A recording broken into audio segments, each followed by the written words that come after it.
Hello friends, आप सभी का जीके क्लासेस में हार्दिक स्वागत है। आज हमारा जो टॉपिक है वो है इल्तुतमिश। हम दिल्ली सल्तनत पढ़ रहे थे, उसमें हमने कुतुबुद्दीन ऐबक को पढ़ा। आज हम पढ़ेंगे इल्तुतमिश को। तो सबसे पहली बात आती है कि इल्तुतमिश एल्वारी जनजाति और शमसी वंश से था। इल्तुतमिश ने शमसी वंश की स्थापना की थी। कौन सा वंश था? शमसी। वो एल्वारी जनजाति से बिलोंग करता था और शमसी वंश से था, इसलिए इस की वंश को बोला गया कौन सा? शमसी वंश। और वैसे ही जो इल्तुतमिश जो है वो ऐबक जो थे, जो हमने नया लास्ट क्लास में पढ़ा था, कुतुबुद्दीन ऐबक, उसके दामाद थे और बदायूं के गवर्नर थे और पहले के गुलाम थे, लेकिन बाद में इन्हें मुक्त कर दिया गया था। इल्तुतमिश को अमीर ए शिकार का पद दिया गया था। जब ये बदायूं के गवर्नर से पहले इनको पद दिया गया था अमीर ए शिकार का। इल्तुतमिश भारत में तुर्की शासन का वास्तविक संस्थापक था। जो तुर्की शासक के संस्थापक थे वास्तविक, वो थे इल्तुतमिश। कल हमने पढ़ा कि इल्तुतमिश जो है वो वास्तविक संस्थापक है, रियल फाउंडर है। अगर वैसे पूछे कि गुलाम वंश या दिल्ली सल्तनत के संस्थापक कौन थे, तो वो है कुतुबुद्दीन ऐबक। लेकिन वहीं एक शब्द जोड़ दिया जाता है रियल, यानी कि वास्तविक संस्थापक कौन थे, तो वो थे इल्तुतमिश। इल्तुतमिश ने कुतुब मीनार को बनवाकर पूरा किया था। कल हमने पढ़ा था जब कि कुतुबुद्दीन ऐबक जो है उन्होंने कुतुब मीनार का निर्माण कार्य शुरू किया। पहली मंजिल तक उन्होंने निर्माण कराया था, फिर उनकी क्या हो जाती है? मृत्यु हो जाती है। उसके बाद जो इसको कंप्लीट कराया था वो किसने कराया था? ये कराया था इल्तुतमिश ने। इल्तुतमिश ने एकता व्यवस्था की क्या की थी? शुरुआत की थी। किस व्यवस्था की? एकता व्यवस्था की इन्होंने शुरुआत की थी। एकता व्यवस्था होती क्या थी? सल्तनत काल में एक प्रकार की क्या थी? ये भूमि थी जो सैनिक और असैनिक अधिकारियों को उनकी सेवाओं के लिए वेतन के रूप में दी जाती थी। पद या सेवा समाप्ति के बाद यह भूमि सरकार द्वारा वापस ले ली जाती थी। तो होता था जो भी अधिकारी होते थे, या वो सैनिक हो या असैनिक हो, उनको ये भूमि दी जाती थी, जिससे इस भूमि पर जो भी रेवेन्यू आता था, टैक्स आता था, उपज होती थी, वो अधिकारी ही लेते थे। जब उनकी सेवा समाप्त हो जाती थी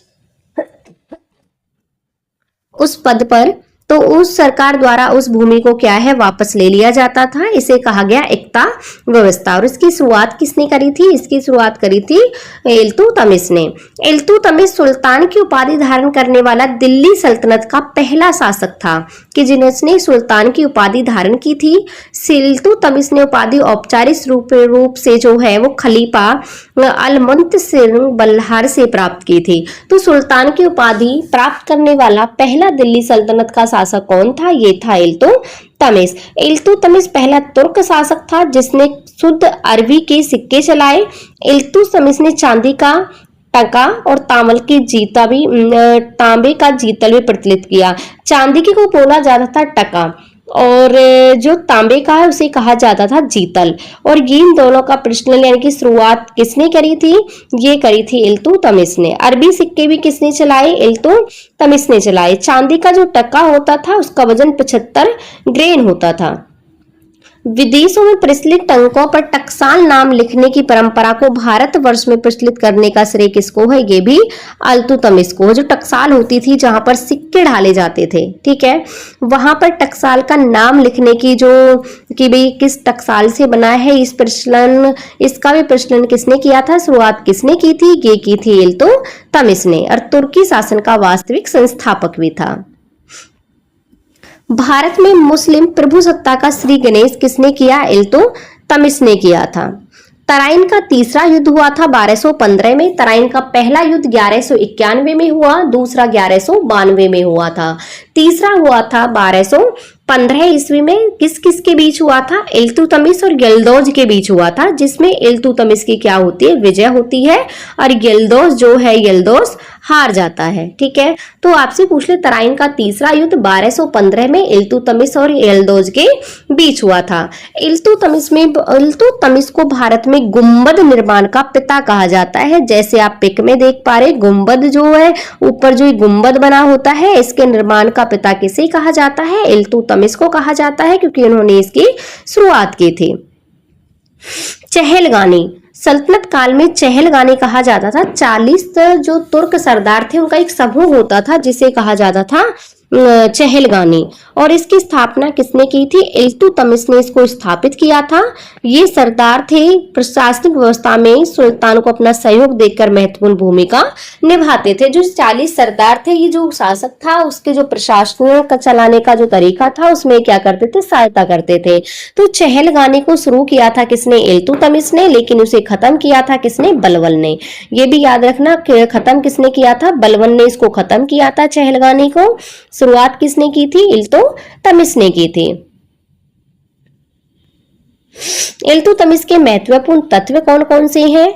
सबसे पहले इल्तुतमिश ने उज्जैन के महाकालेश्वर मंदिर को तुड़वाया था, जो कि आज के समय में भी सबसे प्रसिद्ध मंदिर है उज्जैन का महाकालेश्वर मंदिर। उसको तुड़वाया किसने था? इल्तुतमिश ने। ठीक है। इल्तुतमिश ने सुल्तान के पद को वंशानुगत बनाया। वंशानुगत का मतलब ये है कि अब उनका बेटा या बेटी ही क्या है? पद पर बैठेगा। इससे पहले ऐसा कुछ नहीं था। मंगोल नेता चंगेज खान जलालुद्दीन मंगरबरनी का पीछा करते हुए भारत की उत्तर पश्चिम सीमा तक इल्तुतमिश के शासनकाल में आया। चंगेज खान था जो भारत आया था, वो किसके शासनकाल में आया था? इल्तुतमिश के शासनकाल में आया था। इल्तुतमिश के शासनकाल में न्याय मांगने वाला व्यक्ति लाल रंग के वस्त्र पहनता था। जिसको भी न्याय चाहिए होता था वो कैसे कलर के वस्त्र पहनता था? रेड कलर के। इल्तुतमिश ने अपने महल के सामने संगमरमर की 2 शेरों की मूर्तियां स्थापित करवाई, जिनके गले में घंटियां लटकवाई। इन घंटियों को बजाकर कोई भी व्यक्ति न्याय की मांग कर सकता था। जब जिसको भी न्याय की मांग करनी होती थी तो इस जैसे कि आप इसमें पिक्चर में देख पा रहे शेर है, इसके गले में क्या है? घंटियां बंधी हुई है। इन घंटियों को बजाकर न्याय की जो है वो मांग कर सकता था। लेकिन जो न्याय की मांग करने वाला व्यक्ति था उसे कैसे कपड़े पहनने होते थे?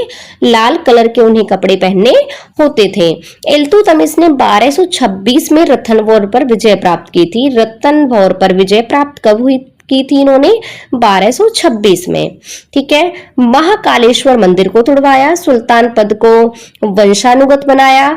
2 सिरों की मूर्तियां बनवाई जिनमें घंटियां लगी होती थी। न्याय मांगने वाले को लाल वस्त्र पहनने पड़ते थे। 1226 में रतनभौर को उन्होंने क्या है? जीता था। ठीक है। ये आपको याद रखने हैं, इंपोर्टेंट फैक्ट है। इनका सांस्कृतिक योगदान क्या रहा? अपने पुत्र नसरुद्दीन की कब्र पर सुल्तानगढ़ी का मकबरा बनवाया। ये देखो आप पिक में देख पा रहे हो सुल्तानगढ़ी का मकबरा मेरा। ये कहां पर कब बनवाया था? इन्होंने अपने पुत्र की कब्र पर बनवाया था। जोधपुर में अतारकिन दरवाजा बनवाया। जोधपुर में अतारकिन दरवाजा किसने बनवाया था? इल्तुतमिश ने। तो आपसे पूछ ले अतारकिन दरवाजा कहां पर है? तो ये है आपके जोधपुर में, राजस्थान में। बदायूं में हौज शमसी ईदगाह का निर्माण करवाया। हौज शमसी या शमसी ईदगाह का निर्माण कहां पर करवाया था? इन्होंने बदायूं में, उत्तर प्रदेश में स्थित है, वहां पर इन्होंने करवाया था इल्तुतमिश ने। ठीक है। मिनहाज उस राज प्रसिद्ध इतिहासकार है। तबकात-ए-नासरी इल्तुतमिश के शासनकाल का प्रमुख स्रोत है। इससे हमें इनके जीवन की जानकारी मिलती है, इनके शासन की जानकारी मिलती है। किससे?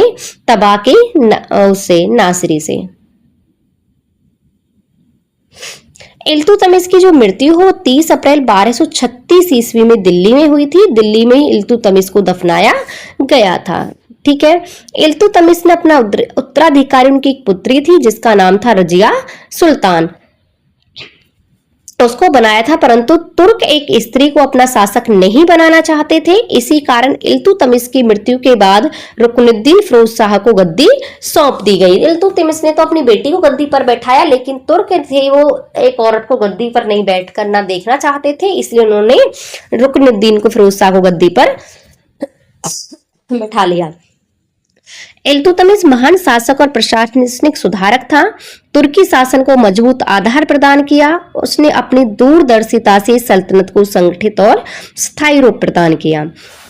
इल्तुतमिश की मृत्यु 30 अप्रैल 1236 को हो जाती है। दिल्ली में उन्हें दफनाया जाता है। रजिया सुल्तान उनकी उत्तराधिकारी थी, लेकिन तुर्कियों ने उसका विरोध किया था। उसके बाद रुकनुद्दीन फिरोज शाह गद्दी पर बैठा, लेकिन बाद में फिर से क्या है? रजिया सुल्तान बैठ जाती हैं। तो रजिया सुल्तान के बारे में हम नेक्स्ट क्लास में पढ़ेंगे। आज की क्लास को हम रखेंगे यहीं तक। मिलेंगे नेक्स्ट क्लास में। Thank you.